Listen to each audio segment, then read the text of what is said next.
Caretaker সরকারের যে প্রবর্তন, আমরা দেরিতে হলেও জমা দাবি মেনে নিয়ে যে সাংবিধানিক সংশোধনী এনেছিলাম, এটি দেশনেত্রী বেগম খালেদা জিয়ার একটি রাজনৈতিক দূরদৃষ্টি এবং উদারতা। সেই কেয়ারটেকার সরকারের বিলুপ্তি না ঘটলে হয়তো 2024 সালে বাংলাদেশে ছাত্র জনতার অভ্যুত্থান সংগঠিত হতো না। আমরা জানতাম শেখ হাসিনা এই কেয়ারটেকার সরকার ব্যবস্থার বিলুপ্তির পরে স্বাভাবিক কোন রাস্তা রাখবে না, সাংবিধানিকভাবে নিয়মতান্ত্রিকভাবে সরকার পরিবর্তনের।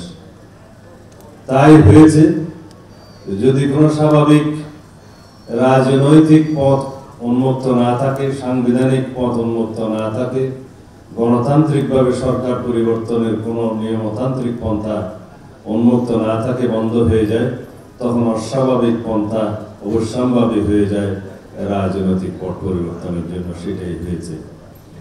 আমরা জানতাম শেখ হাসিনার পতন হবে, তবে কবে হবে, কখন হবে, কত রক্তপাতের মধ্য দিয়ে হবে, সেটার জন্য আমরা অপেক্ষা করছিলাম, আমরা জানতাম। যাই হোক, আমি ইদানিং কয়েকটি কথা প্রায় সবাই বলি যে যারা গণ অভ্যুত্থানের মধ্য দিয়ে যে সমস্ত ফ্যাসিস্টদের, স্বৈরশাসকদের পতন হয়, তারা কখনো আবার সেই দেশে রাষ্ট্র ক্ষমতায় ফিরে আসতে পারে না এবং সুস্থ রাজনৈতিক ধারায় টিকে থাকতে পারে না। আওয়ামী লীগও পারবে না। 1954 সালে ভোটের মাধ্যমে মুসলিম লীগের পতন হয়েছে।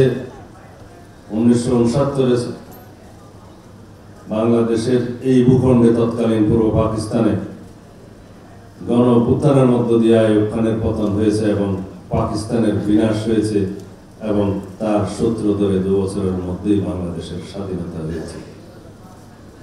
1990 সালের ছাত্র জনতার গণ অভ্যুত্থানের মধ্য দিয়ে সামরিক স্বৈরাচারের পতন হয়েছে এবং তার পরবর্তীতে এরশাদ কখনো বাংলাদেশের রাজনীতিতে দালালি ছাড়া আর কিছুই করতে পারে না।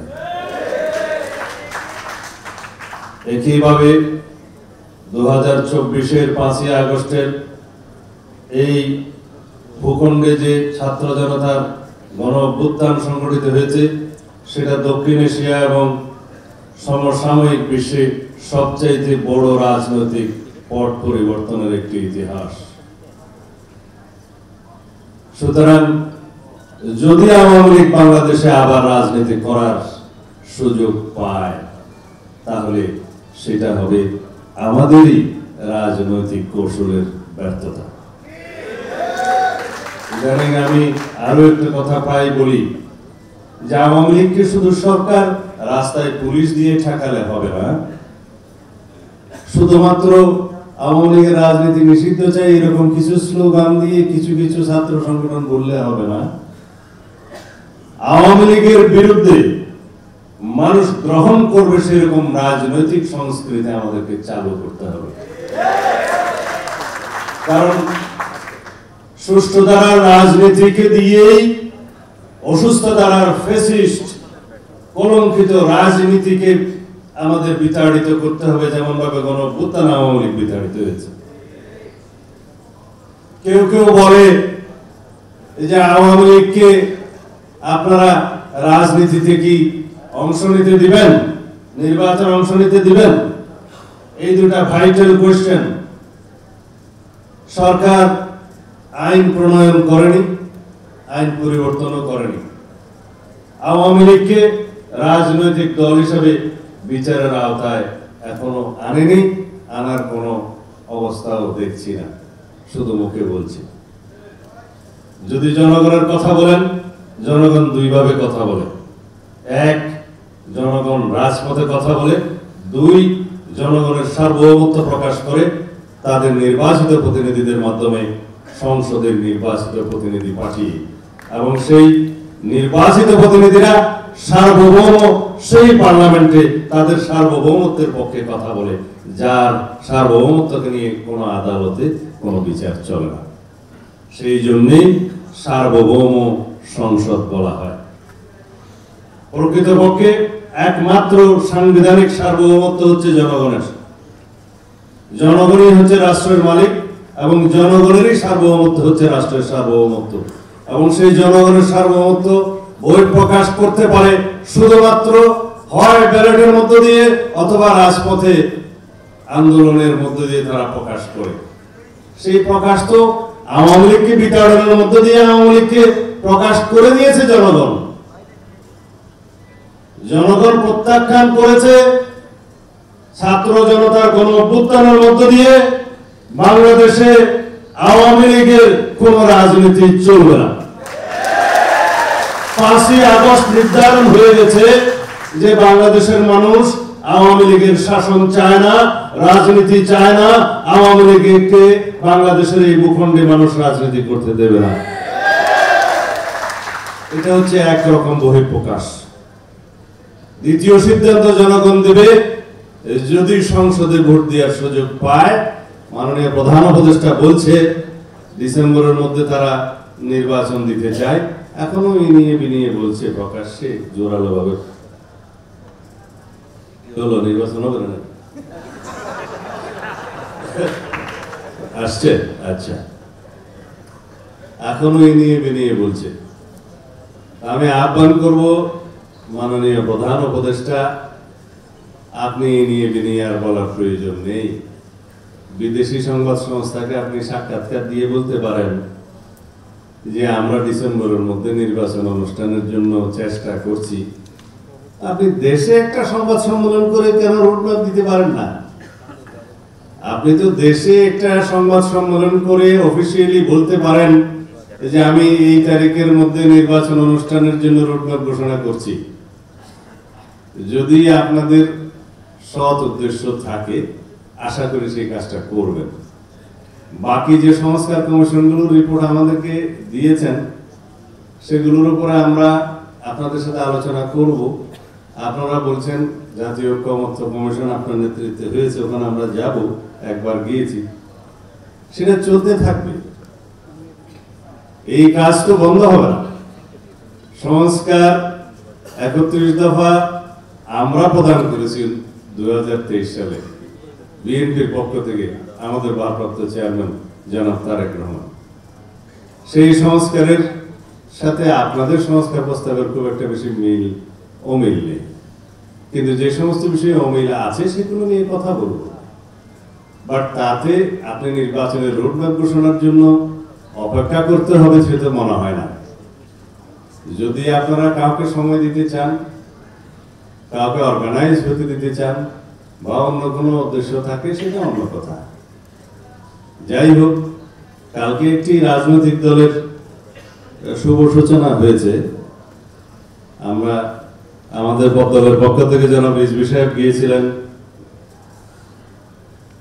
আমরা স্বাগতম জানিয়েছি। তার আগের দিন আমাদের বর্ধিত সভা থেকে এখান থেকে আমি ওই তাদের নবযাত্রাকে স্বাগতম জানাই, কারণ বহুদলীয় গণতন্ত্রের প্রবক্তা তো আমাদের এই দলের প্রতিষ্ঠাতা মহান রাষ্ট্রপতি জিয়াউর রহমান। গণতন্ত্রের মাঠে শত ফুল ফুটবে, সেটাকে আমরা সবসময় স্বাগত জানাবো। তাদের একটি উদ্দেশ্য নিয়ে কথা বলতে চাই। আমি পত্রিকায় দেখলাম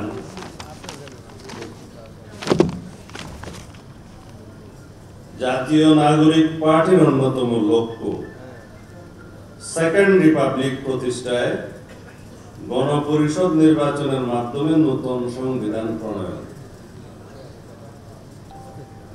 এটা তাদের অন্যতম লক্ষ্য বলেছে। আমি সমালোচনা করতে চাই না। প্রত্যেক রাজনৈতিক দলেরই তার নিজস্ব কর্মপন্থা থাকবে, আদর্শ থাকবে। গঠনতন্ত্র এবং ঘোষণাপত্রে এরকম ঘোষণা থাকে।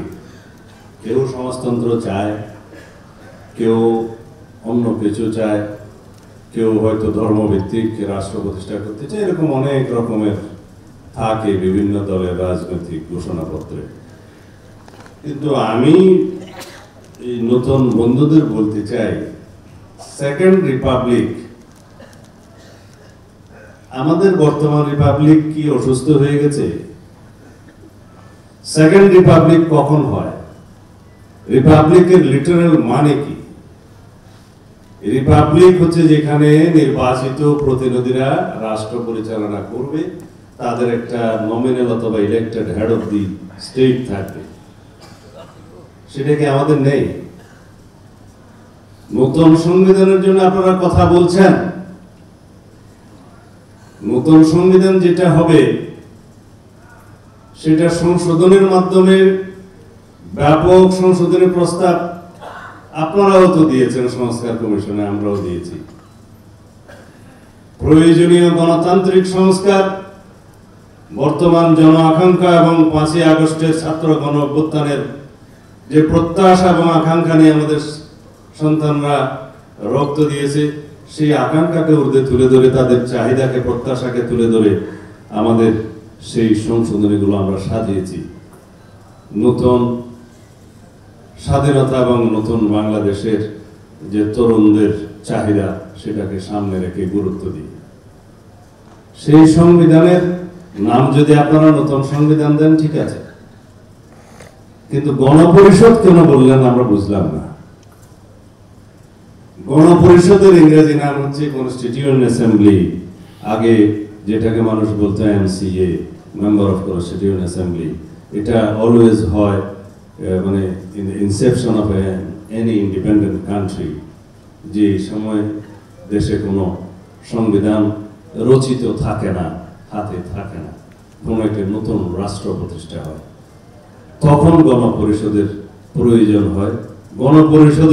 গণপরিষদের সদস্যরা সংবিধান প্রণয়ন করেন, সেই সংবিধানের ভিত্তিতে পরে পার্লামেন্ট ইলেকশন হয়। আমাদের এখানে গণপরিষদ নির্বাচনের জন্য